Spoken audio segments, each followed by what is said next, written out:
ಆಚಾರ್ಯರ ಟೀಕಾಕೃತ್ಪಾದರ ನ್ಯಾಯಸುಧಾ ಪಂಕ್ತಿಗಳ ಅರ್ಥ ನಿಜವಾಗಿಯೂ ಕೂಡ ನಮಗ್ ಗೊತ್ತಾಗಬೇಕು ಅಂತ ಹೇಳಿದ್ರೆ ಪರಿಮಳ ಅನ್ನೋ ರಾಯರ ವ್ಯಾಖ್ಯಾನ ಇಲ್ಲದೆ ನಮಗೆ ಇಬ್ಬರ ಹಾರ್ದವೂ ಕೂಡ ಇವತ್ತಿನ ದಿನ ಅರ್ಥ ಆಗಲಿಕ್ಕೆ ಸಾಧ್ಯವೇ ಇಲ್ಲ. ಅಂತಹ ಅತ್ಯುತ್ತಮವಾದ ಮಹೋನ್ನತವಾದ ಗ್ರಂಥಕ್ಕೆ ಪರಿಮಳ ಎನ್ನುವ ವ್ಯಾಖ್ಯಾನವನ್ನ ಬರೆದು ಆಸ್ತಿಕ ಸಮಾಜಕ್ಕೆ ನೀಡಿದ ಯಾವ ರಾಘವೇಂದ್ರ ತೀರ್ಥರು ಇದ್ದಾರೆ, ಅಂತಹ ರಾಘವೇಂದ್ರ ತೀರ್ಥರಿಗೆ ನಾವು ನಮಸ್ಕಾರವನ್ನ ಮಾಡ್ತಾ ಇದ್ದೇವೆ ಅಂತ ಹೇಳಿ ಕೃಷ್ಣಾವಧೂತರು ಅತ್ಯಂತ ಶ್ರದ್ಧಾ ಭಕ್ತಿಯಿಂದ ನಮಸ್ಕಾರವನ್ನು ಮಾಡ್ತಾ ಇದ್ದಾರೆ.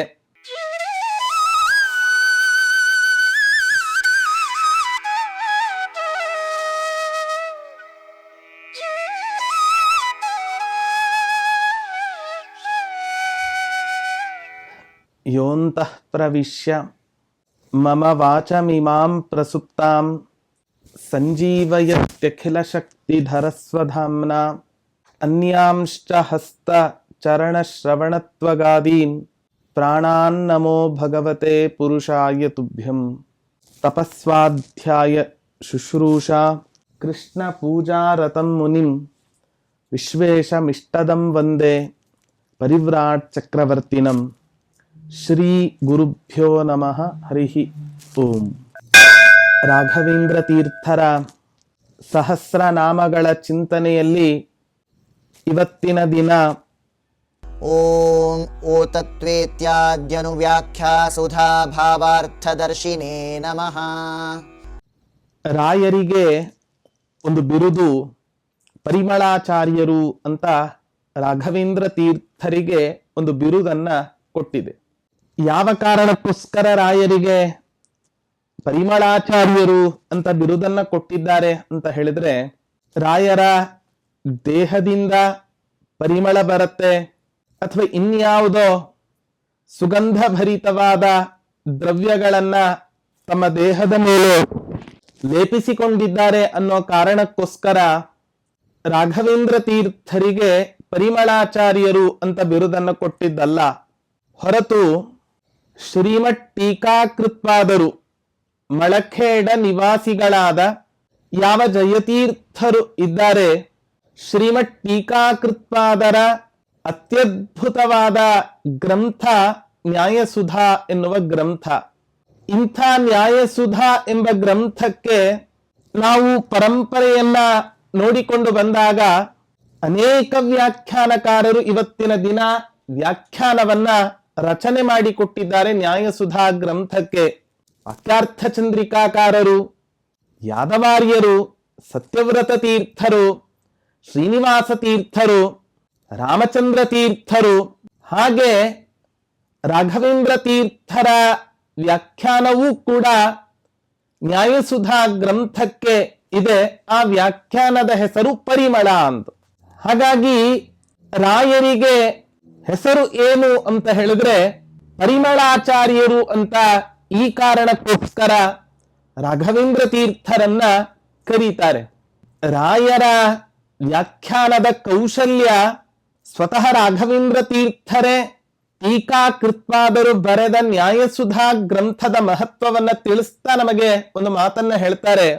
ಪ್ರತ್ಯಕ್ಷರಂ ಪ್ರತಿಪದಂ ಅನೇಕಾಕೂತಿ ಗರ್ಭಿತ ಪ್ರತಿಭಾತಿ ಸುಧಾ ಅಥಾಪಿ ಗ್ರಂಥಾಲ್ಪತ್ವಾಯ ನೋಚ್ಯತೆ.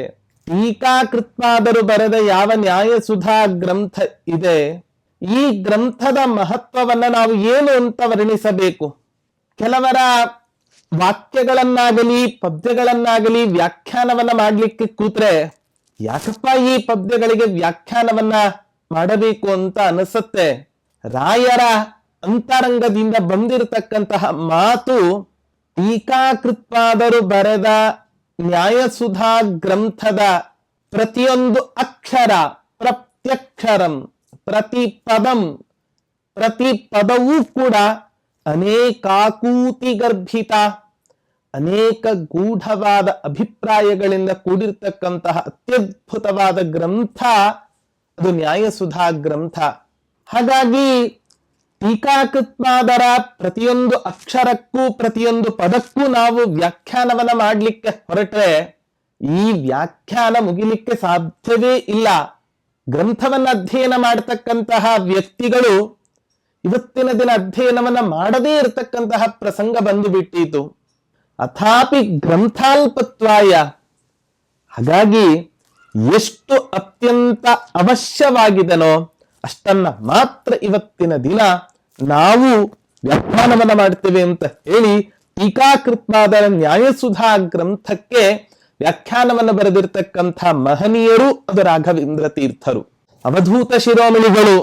ಅವರು ಹೇಳ್ತಾರೆ, ಟೀಕಾಕೃತ್ವಾದರು ಬರೆದ ನ್ಯಾಯಸುಧಾ ಗ್ರಂಥದ ಅಧ್ಯಯನವನ್ನು ಇವತ್ತಿನ ದಿನ ಯಾರು ಮಾಡ್ತಾರೋ ಅವನಿಗೆ ಏನು ಫಲ ಅಂತ ಹೇಳಿದ್ರೆ, ಯಾರೊಬ್ಬ ಜಾತಕದಲ್ಲಿ ಏಕಾದಶ ಸ್ಥಾನದಲ್ಲಿ ಯೇ ಯೇ ಗ್ರಹಾಃ ಏಕಾದಶ ಸ್ಥಾನೇಷು ಸ್ಥಿತಾಃ ತೇಷಾಂ ಗ್ರಹಾಣಾಂ ಸಕಾಶಾತ್ ಶುಭ ಏಕಾದಶ ಸ್ಥಾನ ಫಲಾವಾಪ್ತ್ಯರ್ಥಂ, ಉತ್ತಮವಾದ ಗ್ರಹಗಳು ಏಕಾದಶ ಮನೆಯಲ್ಲಿ ಇದ್ದರೆ ಯಾವ ಫಲ ಇವತ್ತಿನ ದಿನ ಆ ವ್ಯಕ್ತಿ ಪಡಿತಾನೋ ಆ ಎಲ್ಲ ಫಲಗಳೂ ಕೂಡ ಇವತ್ತಿನ ದಿನ ಟೀಕಾಕೃತ್ವಾದರ ನ್ಯಾಯಸುಧಾ ಗ್ರಂಥದ ಅಧ್ಯಯನವನ್ನ ಮಾಡತಕ್ಕಂಥ ಪ್ರತಿಯೊಬ್ಬ ವ್ಯಕ್ತಿಗೂ ಕೂಡ ಇವತ್ತಿನ ದಿನ ಆ ಫಲ ದೊರಕತ್ತೆ ಅಂತ ಅವಧೂತ ಶಿರೋಮಣಿಗಳು ಹೇಳಿರ್ತಕ್ಕಂಥ ಮಾತು.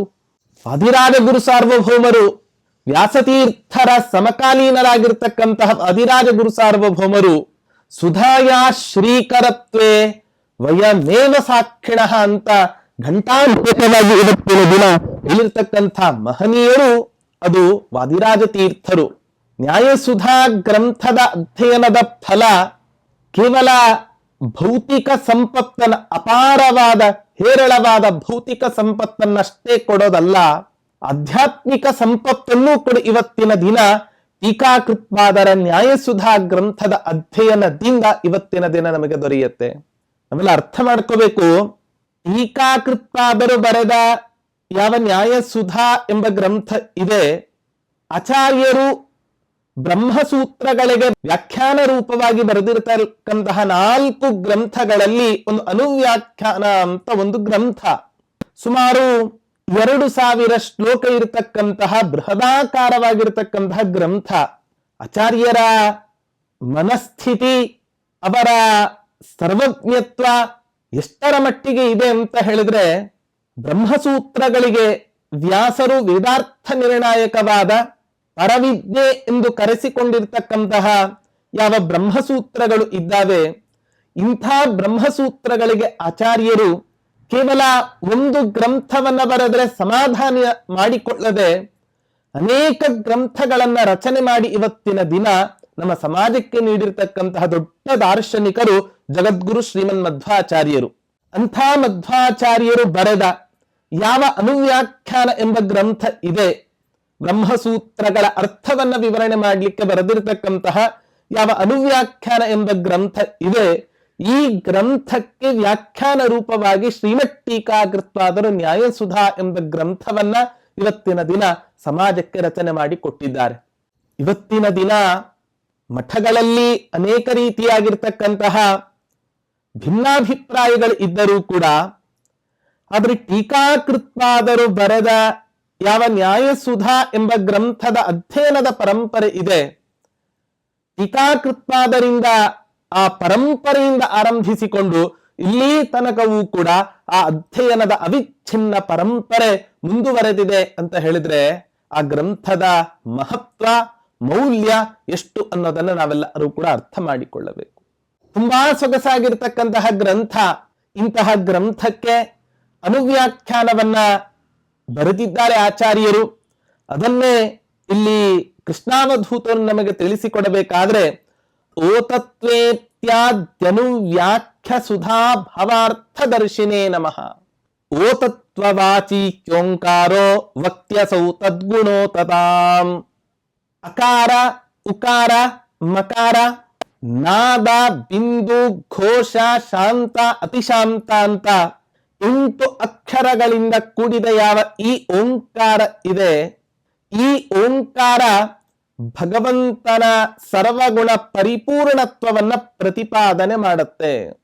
ಇದು ಹೇಗೆ ಪ್ರತಿಪಾದನೆ ಮಾಡುತ್ತೆ ಅನ್ನೋದನ್ನ ಟೀಕಾಕೃತ್ವಾದರು ನ್ಯಾಯಸುಧಾ ಗ್ರಂಥದ ಜಿಜ್ಞಾಸಾಧಿಕರಣದಲ್ಲಿ ಅತ್ಯಂತ ಸೊಗಸಾಗಿ ಇವತ್ತಿನ ದಿನ ನಮಗೆ ತಿಳಿಸಿಕೊಟ್ಟಿದ್ದಾರೆ.